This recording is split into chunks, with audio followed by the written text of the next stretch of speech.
My parents made me give up my dream job to take care of them. Now they're angry I finally left. The first time I heard about the job, I could barely breathe from excitement. It was the opportunity, the culmination of years of grueling study, endless sleepless nights, and a relentless pursuit of something greater than the tiny, suffocating world I had been born into. When the email arrived, crisp and professional, confirming my acceptance into a prestigious position that others would kill for, my hands shook as I reread the words over and over again, ensuring they were real.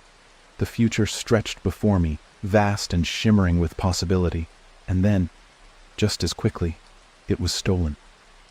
"You can't leave us," my mother had said, her voice trembling in a way that was far too rehearsed to be genuine. "How could you even think about it?" My father had been more direct, his disapproval as sharp as a blade. "We need you here. What kind of child just abandons their family for some job? Some job that I had sacrificed everything for. Some job that had been my singular goal since I was old enough to understand what ambition meant. Some job that would have finally given me a life beyond theirs. But none of that mattered to them, because to my parents my existence was not my own. It never had been. They called it family duty, the unspoken rule that had been woven into the very fabric of my childhood, that I was not meant to chase dreams, only to serve. Their needs came before my wants. Their burdens were mine to carry. Their happiness depended on my compliance.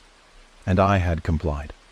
I had complied when I turned down the job offer, my stomach in knots as I typed out the email rejecting what should have been my future.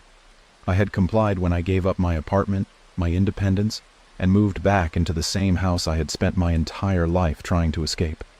I had complied when I became their caretaker, their emotional crutch, their unpaid laborer, while they dangled guilt over my head like a chain they knew I would never break. For years, I watched as my dreams withered, and they never once said thank you, because to them, my sacrifice wasn't something to be grateful for. It was something they were entitled to, until the day I left, until the day I finally snapped the chain, until the day I reclaimed what was mine. And now they were furious. The phone buzzed against the kitchen counter, the screen lighting up with another call I wouldn't answer. My mother's name glowed insistently, a digital reminder of the past I had torn myself away from. I didn't pick up. I never did. Because I already knew what she would say. "How could you do this to us? You're so selfish. After everything we've done for you. Come back." Now the demands never changed, only the level of manipulation. Some days it was guilt-laced sobs, dramatic tales of their suffering without me. Other days it was anger, venomous accusations designed to make me feel like the villain. But I wasn't the villain. I was just free, and they hated me for it. I ran a hand through my hair, exhaling slowly as I stared at the phone, at the unread messages stacking up like ghosts of the life I had left behind. Even now, miles away, in a sleek new apartment that was wholly mine, the past still clawed at my heels, desperate to drag me back. I wouldn't go back. Not now. Not ever. The knock at my door shattered the fragile quiet, sending a bolt of unease through me. I wasn't expecting anyone. I moved cautiously, my pulse picking up as I crossed the room and peered through the peephole. The sight on the other side made my stomach tighten. My mother. She looked smaller than I remembered, though I knew it was an illusion. There was nothing small about her presence, nothing delicate about the force she wielded with mere words. I hesitated, fingers hovering over the lock. I could pretend I wasn't home. I could wait for her to leave. But my mother didn't leave. She waited. She always waited. With a slow breath, I turned the knob and opened the door. Her expression was carefully arranged, strained but not broken, wounded but still composed. She had spent years perfecting that look, the one designed to trigger immediate guilt. "You weren't answering my calls," she said, her voice sharp despite the softness she was trying to force into it. "Because I don't want to." I didn't say it. I simply stepped aside, silently allowing her entry. She brushed past me with the same air of entitlement she had always carried, as if she still owned this part of my life, as if she still had authority here. She didn't. She sat down on my pristine couch, her eyes sweeping over my apartment with thinly veiled disapproval. I didn't miss the way her lips pressed together when she saw the framed certificate on my shelf, The job. The one I had finally taken years later, when I had gathered the courage to put myself first. "So," she started, her fingers smoothing over the hem of her sleeve. "This is your new life." I didn't respond. She sighed dramatically. "I don't understand how you could do this to us, after everything we did for you." I clenched my jaw, already exhausted by the conversation. "You didn't do it for me," I said quietly. "You did it to me." Her head snapped up, eyes narrowing. "Excuse me?" I swallowed the bitterness rising in my throat. "You didn't sacrifice anything for me, Mom. You took from me my time, my future, my freedom, and you never once acknowledged it." Her face twisted, her usual mask of fragile suffering slipping to reveal the anger beneath. "We needed you. We had no one else." I exhaled, the weight of years pressing against my ribs. "You had each other. But you didn't want to rely on each other. You wanted to rely on me." She stiffened, her nails digging into her palms. "You're making this sound like we forced you." I laughed. It was sharp, humorless. "You did.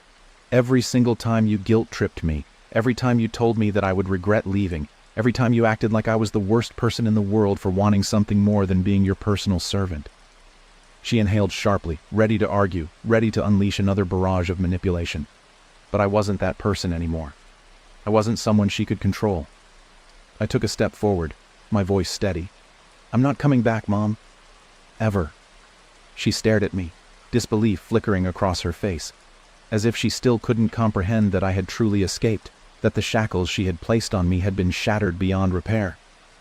"You're abandoning us," she whispered. I met her gaze without flinching. "No, I'm choosing me." Her eyes flashed with something. Hurt, anger, maybe even a fraction of regret. But I didn't wait for her to speak again. I walked to the door and held it open. Her breath hitched. "You're really doing this?" "Yes." A long silence stretched between us, heavy with the weight of everything unsaid. Then, finally, she stood. For a moment I thought she might apologize, that she might say something real, something meaningful. She didn't.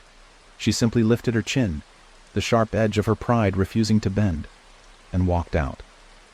I shut the door behind her. The door shut with a quiet click, but the weight of my mother's presence still clung to the air like a thick, suffocating fog. Even gone, she wasn't truly gone.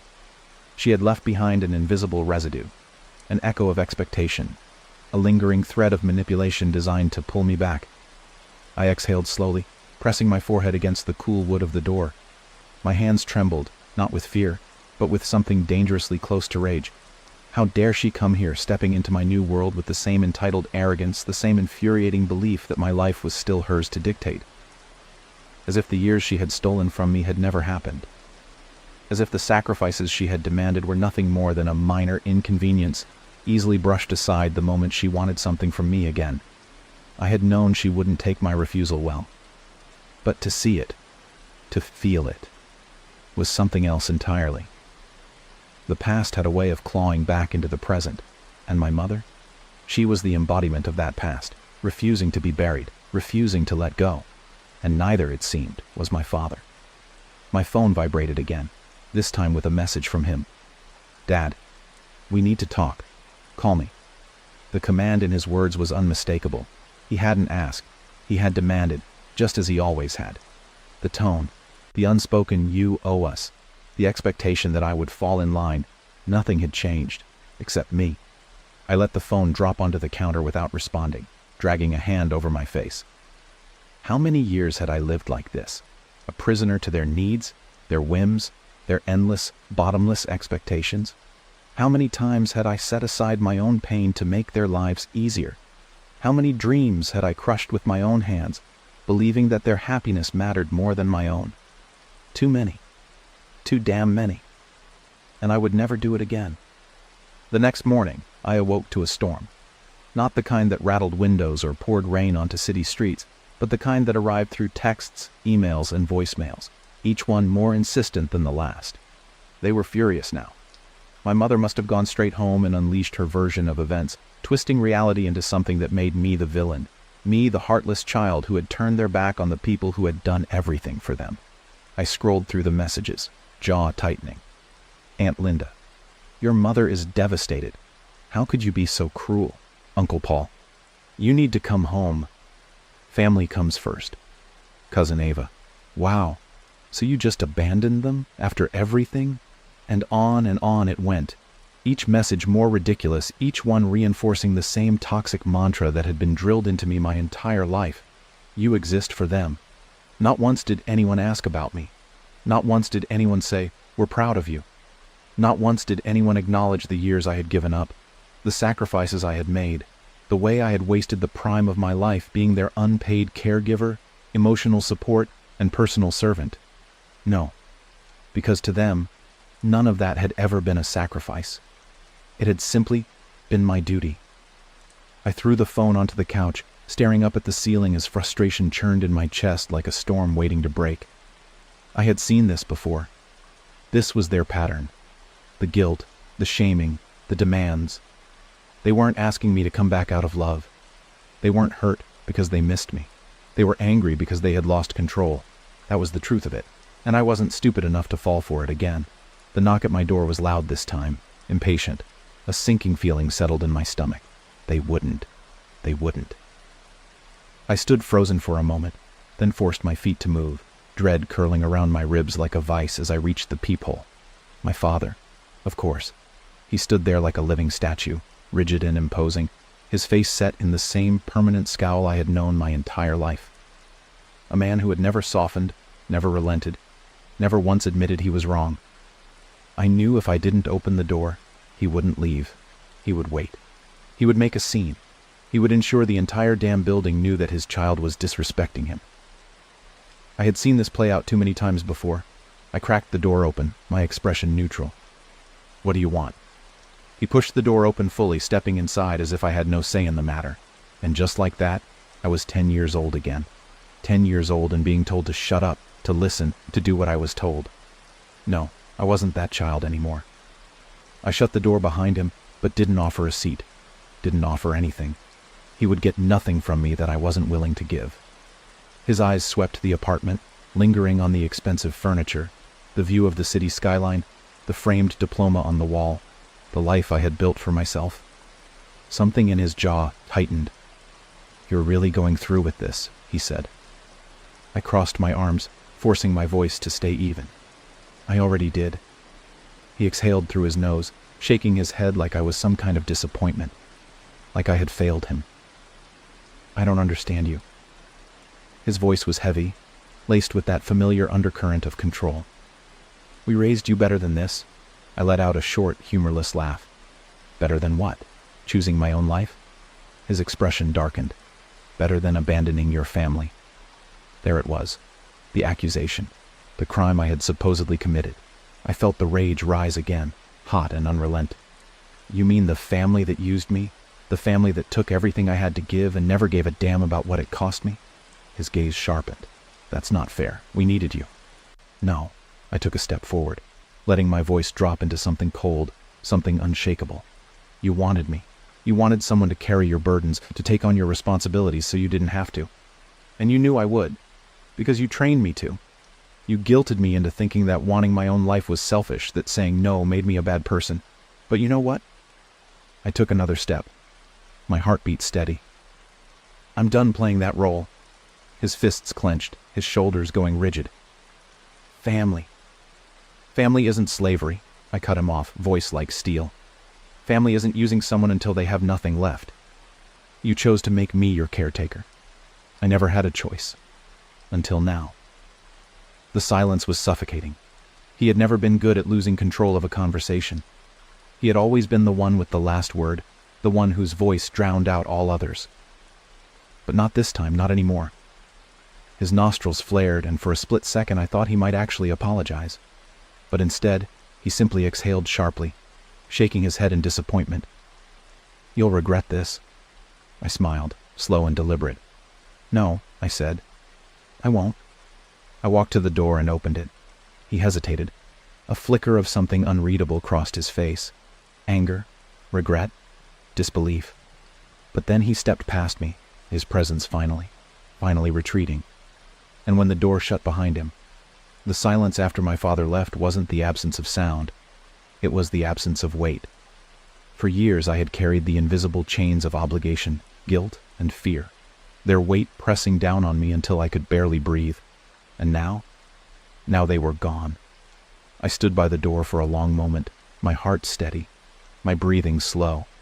No pounding anxiety, no second guessing, no whispering doubts in the back of my mind, telling me I had made a mistake. Because I hadn't. I had chosen me. I had spent a lifetime bending myself to their will, erasing my own desires to fit the shape they needed me to be. I had given up my dreams, my future, myself, all in the name of family. And it had never been enough, because it was never supposed to be enough. That was the part I had never truly understood until now. Their needs would never end. Their expectations would never shrink. If I had stayed, if I had continued to sacrifice, they would have taken and taken until there was nothing left of me. They would have let me waste away, used up and discarded, all while calling it love. But love wasn't supposed to feel like a noose, and I wasn't going to hang myself for them anymore. The calls didn't stop, at least not immediately. For the first few weeks after my father's visit, my phone was a battleground, voicemails dripping with disappointment, text messages sharpened with blame. Family members I hadn't spoken to in years suddenly felt entitled to weigh in, hurling accusations and judgments like stones meant to break me. "You're being selfish. How can you abandon your own parents? You'll regret this when they're gone." The guilt was there, whispering, curling its fingers around my throat, trying to drag me back. But the longer I stood firm, the quieter it became, because I wasn't selfish. I had spent years sacrificing, years doing everything they asked, no, demanded of me. And where had it gotten me? Trapped in a cycle of exhaustion, drowning in responsibilities that were never mine to carry. Not anymore. I changed my number, blocked every relative who tried to pull me back, left the past behind in a way that they never thought I would. And just like that, the silence became something different.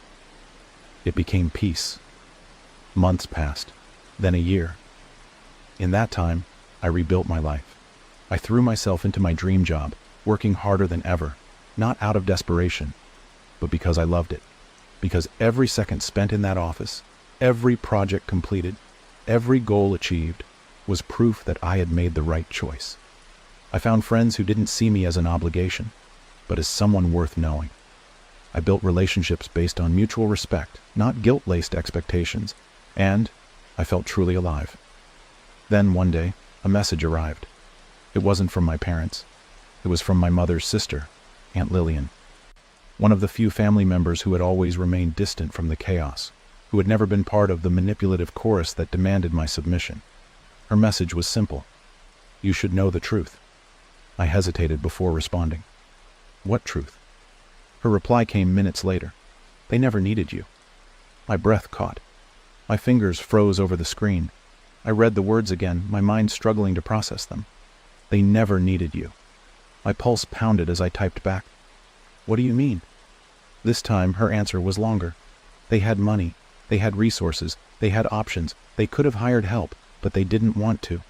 Because why pay someone when they could guilt you into doing it for free?" The words blurred in my vision. My stomach twisted. No, that couldn't be right. But even as I tried to reject it, pieces of the past snapped into place. The way my father had always refused outside help, insisting that family took care of family. The way my mother had never truly tried to manage things on her own, always waiting for me to step in, to fix things. The way they had made me believe I was their only option, when in reality, they had chosen to use me instead. My hands curled into fists. All those years, all that time, wasted, stolen. I had given up everything for them. I had walked away from my dreams, my future, my independence, because they had made me believe I had to, that they would fall apart without me. But they wouldn't have. They had just wanted me to think they would, because control wasn't about need. It was about power. And they had used that power to own me. But they didn't own me anymore. I didn't respond to Aunt Lillian. There was nothing left to say. Instead, I sat with the truth, letting it settle into the cracks of my past, letting it rewrite the story they had fed me my whole life. And then, I let it go. Not with anger, not with grief, but with the quiet, unwavering certainty that I was done. For good. My parents didn't reach out again, and I didn't chase after them. Maybe they realized I was beyond manipulation now.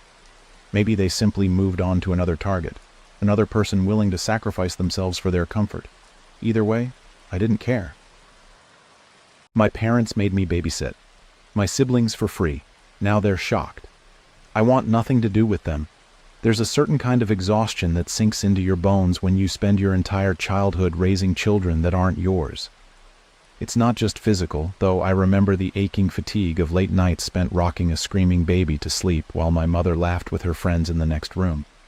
It's not just mental, though I can still feel the weight of managing homework, dinner, and bath time for toddlers when I was barely old enough to take care of myself.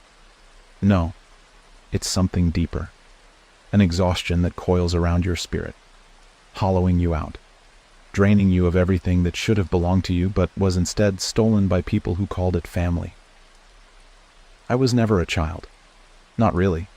By the time I was old enough to tie my own shoes, I was expected to help tie my siblings. When I learned to read, I became the one responsible for bedtime stories, for soothing nightmares, for checking under beds for monsters that I was beginning to suspect were real. Not the kind with fangs or claws, but the kind that wore tired smiles and murmured, "Just watch them for an hour," before disappearing for the entire night. An hour.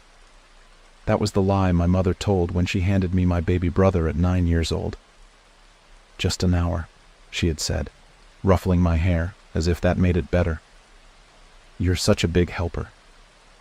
That hour turned into an entire evening, then a weekend, then every day after school, then years. I was a built-in babysitter, an unpaid nanny, a second mother without ever choosing to be one. While other kids went to soccer practice, I was making bottles. While my classmates talked about birthday parties, I was cutting crusts off sandwiches for tiny hands that barely knew how to hold them. While my friends had sleepovers, I was up at midnight, rocking a feverish toddler while my parents slept soundly, never once wondering if I needed rest too, and if I ever complained, if I dared to say I didn't want to spend my childhood playing caretaker. I was selfish, ungrateful, a bad daughter. "Family helps family," my mother would say, always with that weary sigh, as if my resistance was more exhausting than the actual work I was being forced to do.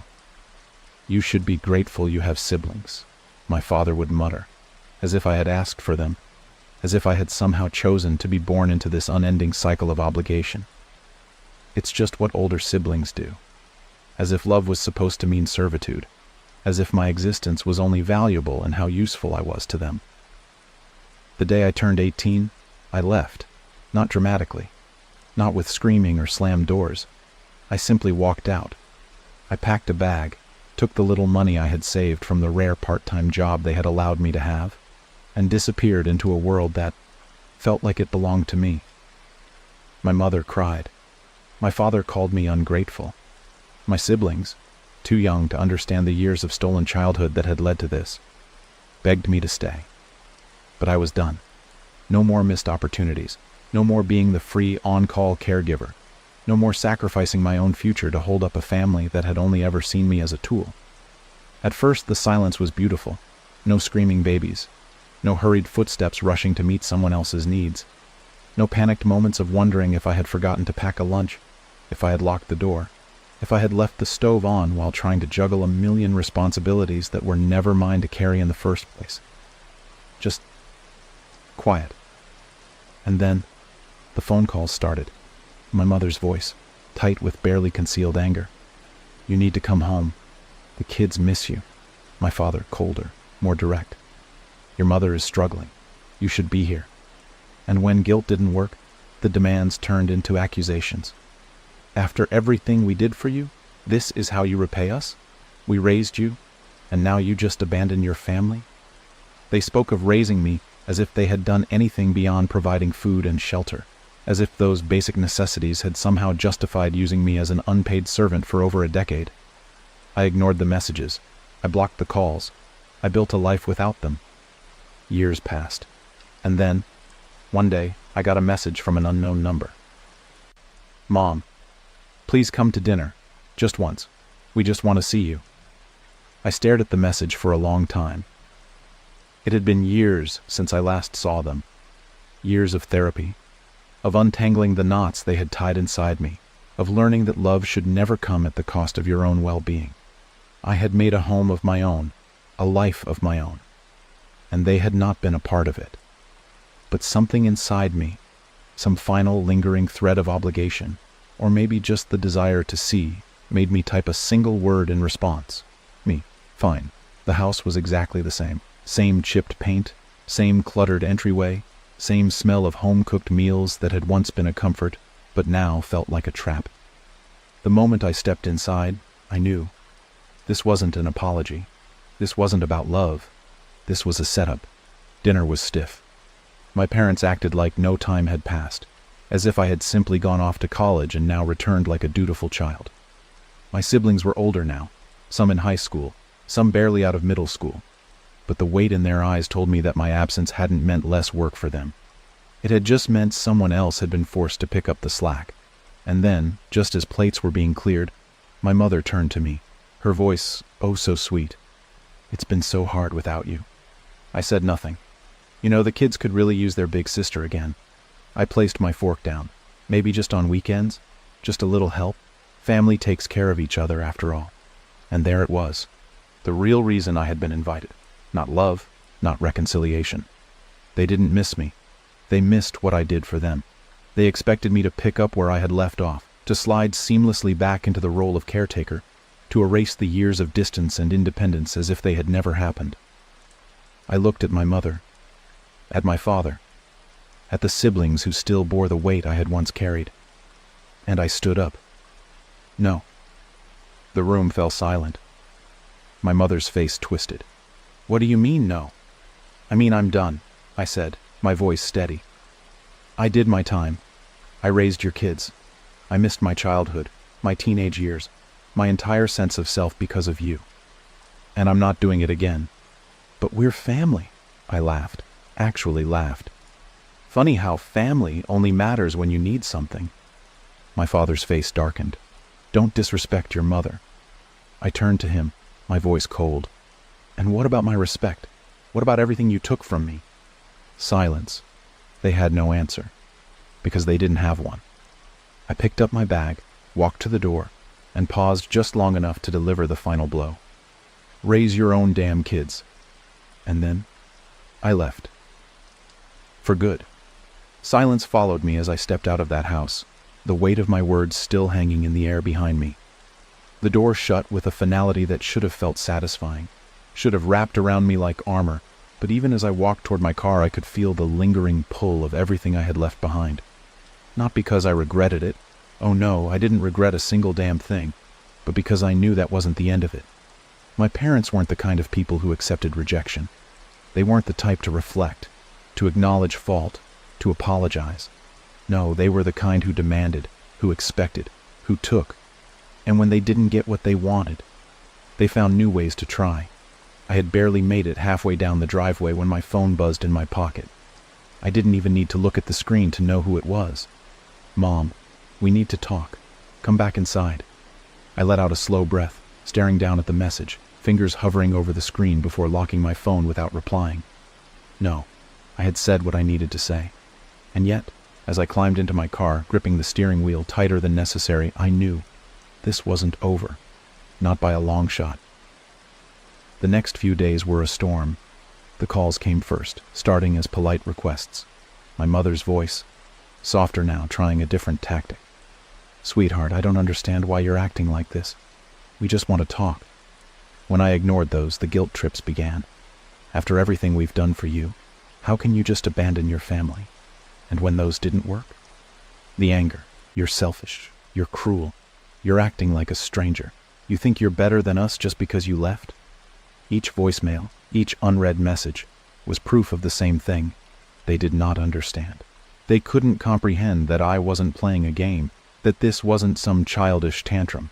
I was done, and the more they pushed, the firmer that truth became. But it wasn't just my parents. No, of course not. They had always known how to recruit others, how to spin their version of events until I became the villain in my own story.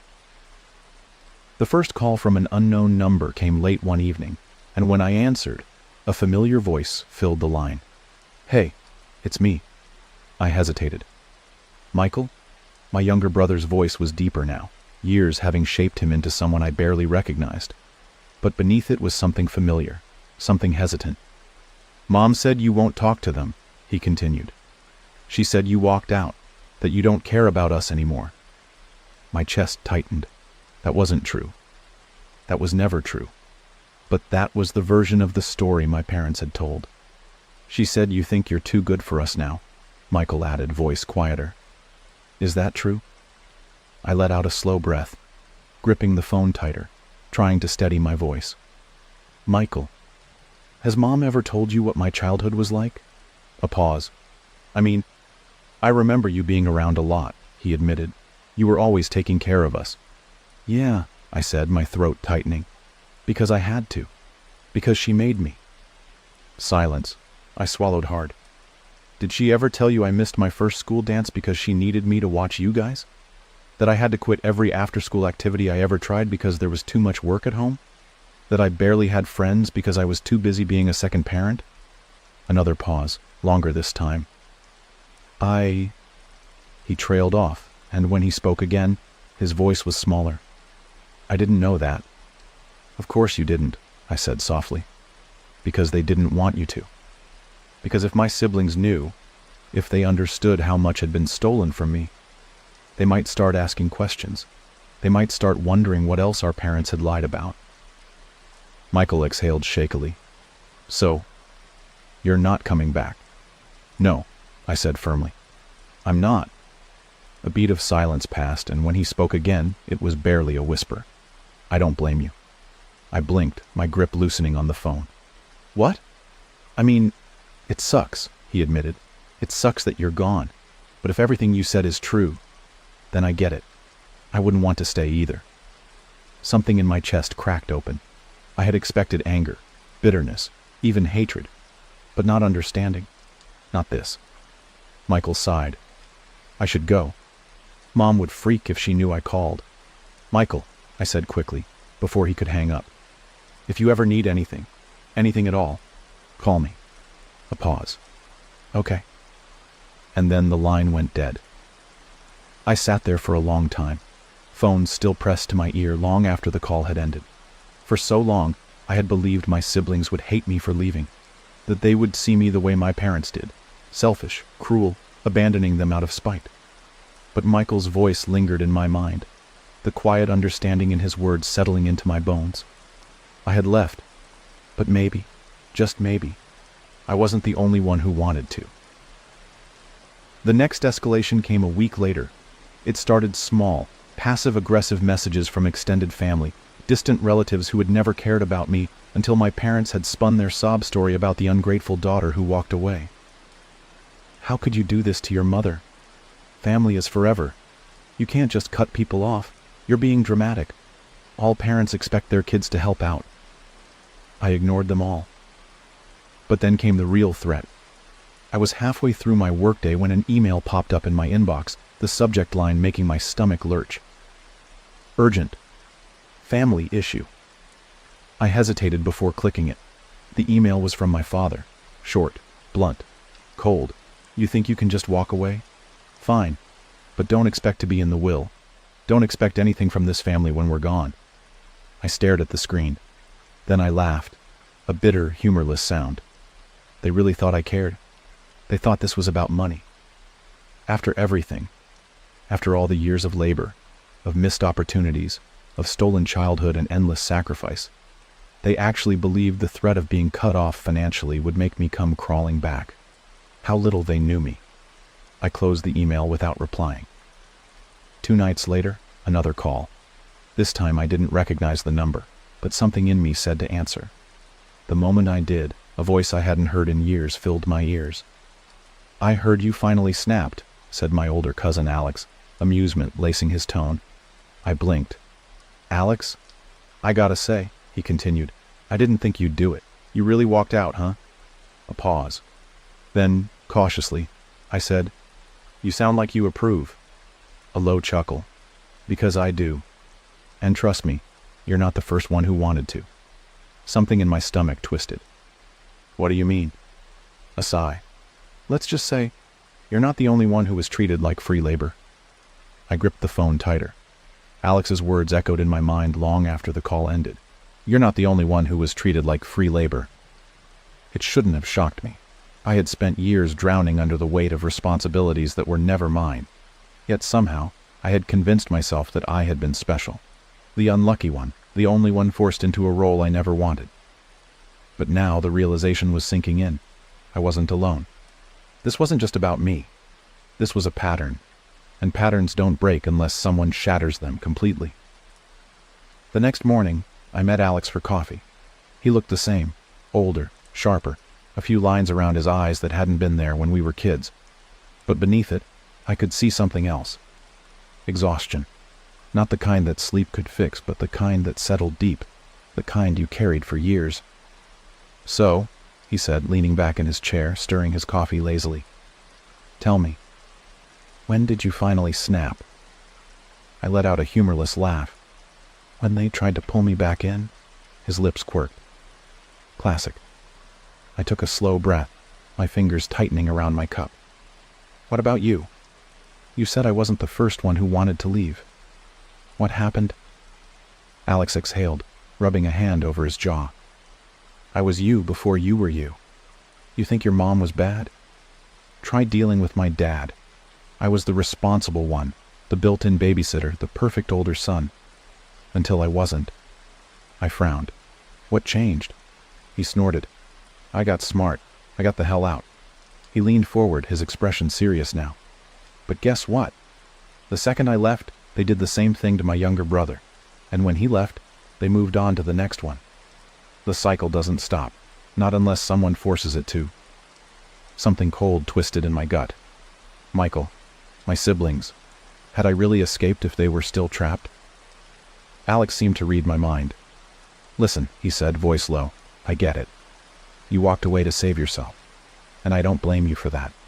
But if you think they're just going to let you go, if you think they won't keep coming after you, after them, you're fooling yourself. I stared at him, and I realized what I had to do. I wasn't going to run. I was going to end this. The next time my mother called, I answered. Her voice came through the line, saccharine sweet. Sweetheart, you finally picked up. We were starting to worry.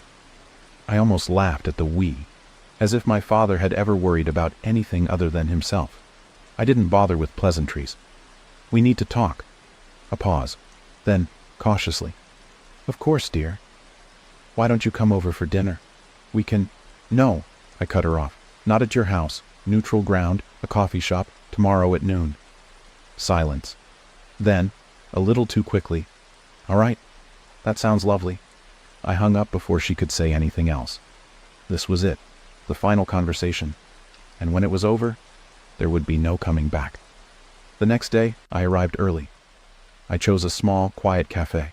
One where I could leave at any moment, one where she wouldn't be able to control the environment. I sat near the window, watching the door, waiting. When my mother walked in, she was dressed perfectly, as always. Hair neat, makeup flawless, wearing the expression of a woman who had never done anything wrong in her life.